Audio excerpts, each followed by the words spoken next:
ایک بادشاہ تھا۔ وہ اپنی پیاری ملکہ کے ساتھ اپنے محل میں رہتا۔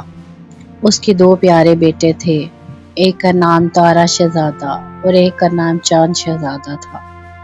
ایک دن بادشاہ اور ملکہ محل میں سین میں بیٹھے ہوئے تھے کہ انہوں نے ایک گھونسلے کو دیکھا جس میں ایک چڑیا اپنے دو بچوں اور چڑے کے ساتھ رہتی تھی۔ وہ سب پرندے بہت ہی خوشی سے زندگی گزار رہے تھے۔ کچھ دنوں میں چڑیا گھونسلے میں ہی مر گئی، جس کو دیکھ کر ملکہ بہت دکھی ہوئی۔ اس نے بادشاہ سے کہا کہ اب چڑیا کے بچوں کا کیا ہوگا؟ بادشاہ نے بھی دکھ سے سر ہلا دیا۔ کچھ ہی دنوں بعد چڑا ایک اور چڑیا کو گھونسلے میں لے آیا، جس کو دیکھ کر چڑیا کے بچے شور مچانے لگے، پر نہ چڑے نے پرواہ کی اور نہ اس دوسری چڑیا نے۔ کچھ دنوں کے بعد اس دوسری چڑیا نے بچوں کو گھونسلے سے نیچے گرا دیا اور اس طرح چڑیا کے بچے مر گئے۔ ملکہ جو کئی دنوں سے یہ سب کچھ دیکھ رہی تھی، وہ بہت دکھی ہوئی۔ جب ایک دن ملکہ اور بادشاہ باغ میں ٹہل رہے تھے تو اس نے بادشاہ کو یہ سب قصہ سنایا اور کہا کہ بادشاہ سلامت، میرے ساتھ ایک وعدہ کریں، اگر مجھے کبھی بھی کچھ ہو جائے تو آپ دوسری شادی مت کیجیے گا، وگرنہ میرے بچے بھی چڑیا کے بچوں کی طرح بے قدری کا شکار ہو جائیں گے اور مر جائیں گے۔ بادشاہ نے کہا، ملکہ آپ ایسا کیوں سوچ رہی ہیں؟ ایسے حادثات تو اس دنیا میں جانوروں پرندوں کے ساتھ ہوتے رہتے ہیں۔ آپ چلیے اور جا کر محل میں آرام کریں۔ ملکہ نے اس کی بات انسنی کی اور کہا، برائے مہربانی میرے بچوں کا ہمیشہ دھیان رکھنا اور ہر حال میں ان سے بے فکر نہ ہو جانا۔ بادشاہ نے اس کی بات سنی اور اس بات میں سر ہلا دیا۔ وہ دونوں محل میں چلے گئے۔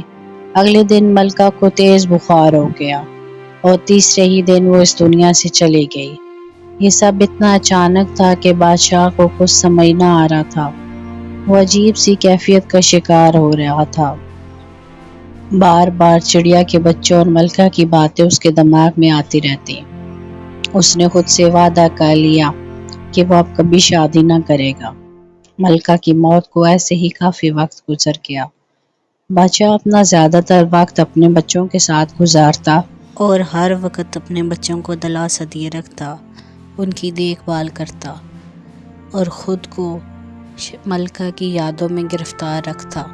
اس کی حالت دیکھ کر ایک دن اس کے ایک عقل مند وزیر نے اس کے پاس جانے کا فیصلہ کیا۔ اس نے اسے کہا، بادشاہ سلامت، اگر آپ نے خود کو نہ سنبھالا تو اس ملک اور بچوں کو کیسے سنبھالیں گے؟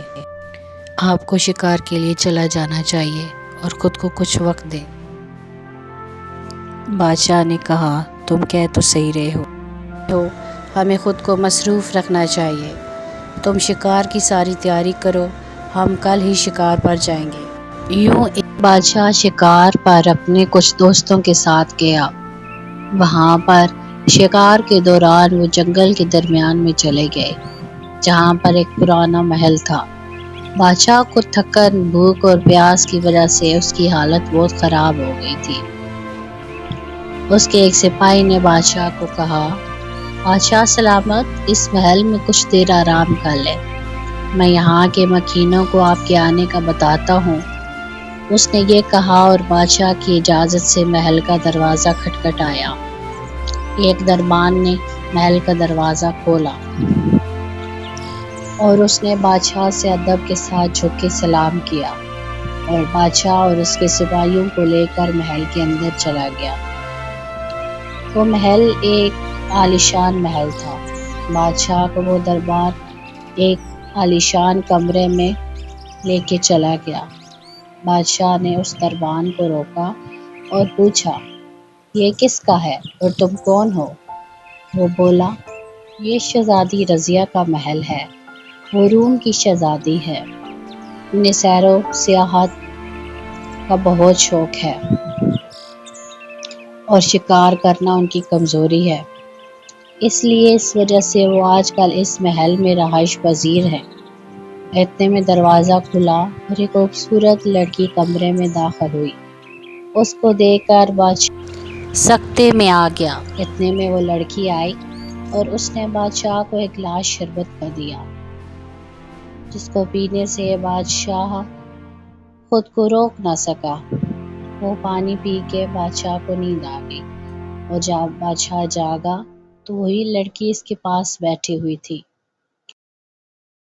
میں آپ سے شادی کرنا چاہتی ہوں، کیا آپ مجھ سے شادی کریں گے؟